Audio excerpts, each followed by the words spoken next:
tutti, innanzitutto. Dobar večer vsem. Sono Sara e la mia azienda si chiama appunto La Vigna di Sara, quindi prende il mio nome. Prihaja iz Vinja di Sara, se pravi po njej se tudi imenuje sama družba. Io ho 16 ettari nella zona del Conegliano Valdobbiadene, quindi nella zona del Prosecco DOCG, che è la zona originale del Prosecco e quella più vocata perché si trova nelle colline.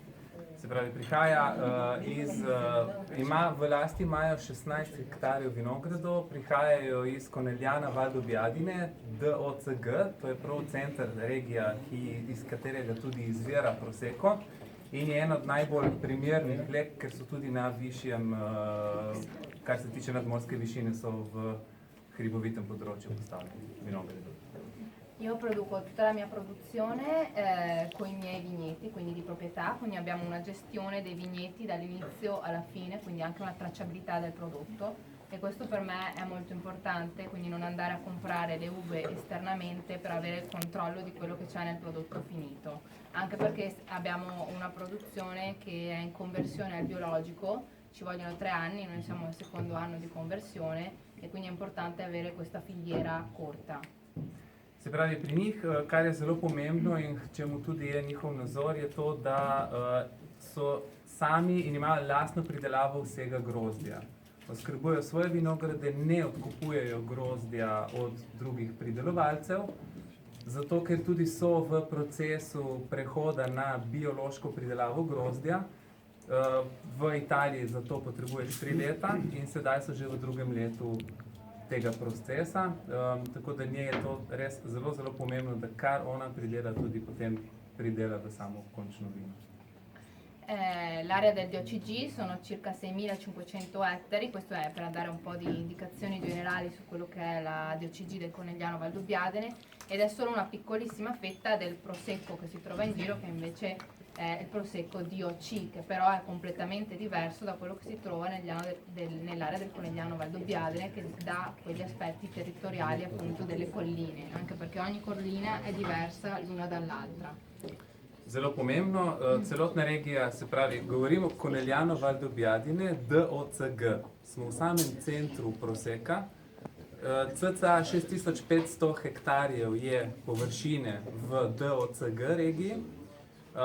Ostalo je pa seveda zelo, zelo široka linija, ampak druge pa DOC, gre v stran od samega centra dogajanja, oziroma pač dogajanja tudi okolje, ampak pač pomembno je zakaj.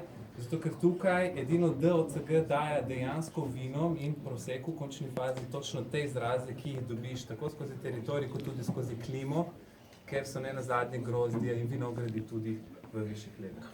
L'uva che si utilizza è la glera, si chiama glera, anche se c'è un 15% di uve che si possono utilizzare, che sono diverse, che sono la perera o la bianchetta o il verdiso. Nei nostri prodotti troverete 100% glera. Za Prosecco se glavno grozdje, ki se ga uporablja, je glera. Je pa res seveda po zakonodaji dovoljeno tudi, da je 15% drugega grozdja ali pa drugega vina, konkretno perera,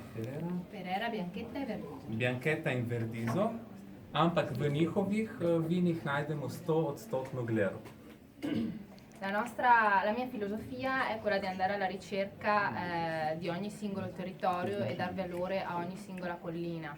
Per questo noi facciamo una vendemmia di ogni collina. Per esempio c'è Carpesica e Cozzuolo, che sono alla mappa a solo 100 metri di distanza, però hanno anche 10 giorni di differenza nell'epoca di vendemmia.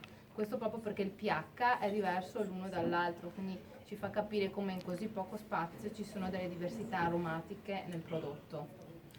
Se pravi, filozofija njihova je predvsem ta, da pridelajo točno to, kar se dobi na posamezni legi.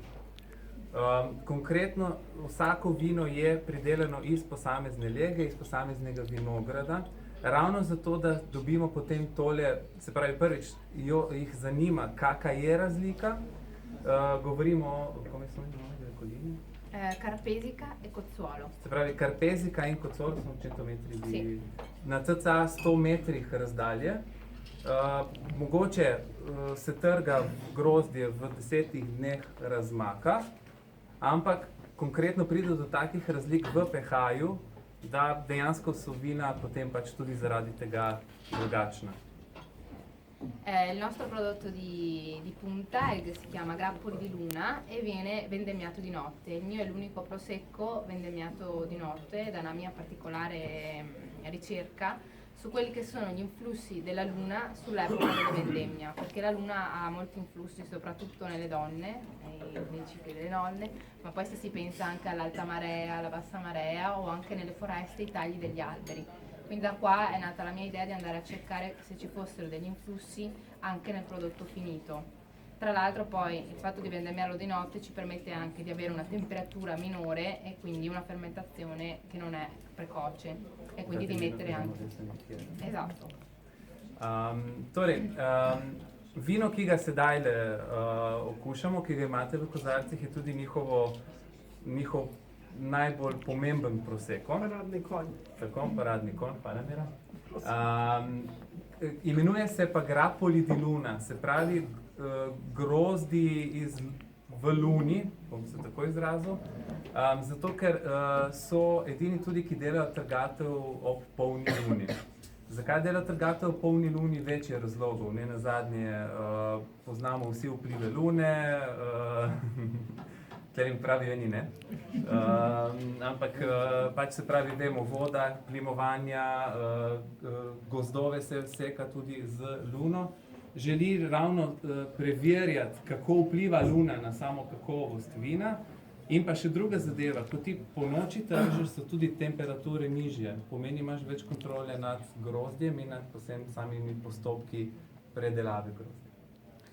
Il vino che bevete adesso, il prosecco che bevete adesso, in realtà è un extra brut perché ha 5 grammi litro, quindi siamo riusciti a tenerlo con un residuo zuccherino molto molto basso perché l'uva è rientrata in cantina che era perfetta, anche grazie alla temperatura più bassa che c'è la sera rispetto al giorno. E in realtà in etichetta non ci sarà scritto extra brut perché il prosecco originalmente è nato come extra dry e dry, anche se negli ultimi anni si sta spostando verso il brut. Quindi in etichetta troverete brut, ma in realtà è un extra brut con 5 grammi litro. Torej, vino, ki ga pijemo, tale prosecco, je extra brut. Zakaj je extra brut? Tudi zaradi tega, ker ne nazadnje bilo grozdje trgano po noči in posledično lahko ima manj postanka sladkorja. Ker je prišlo v idealnih pogojih v klet, nizke temperature so obdržale tudi grozdje več časa primerno. Na etiketi nažalost tega deklarirajo ne, zato ker so proseki nekako bolj brut, ampak dejansko tukaj imamo 5 gramov na liter ostanka sladkorja. Quindi lo troverete molto aromatico e profumato al naso e questo è uno studio che stiamo facendo anche con l'enologo, se è dovuto appunto dal flusso anche della luna, e molto secco quando lo si beve in bocca. Se pravi, rezultat je ta, da je na nos, se pravi, ko ga povohamo, zelo aromatičen, zelo saden. In to zdaj tudi delajo z enologom raziskave, ali je to dejansko posledica vpliva lune. Na okusu je pa izredno suh. Dajmo poskušati, ne, če to drži.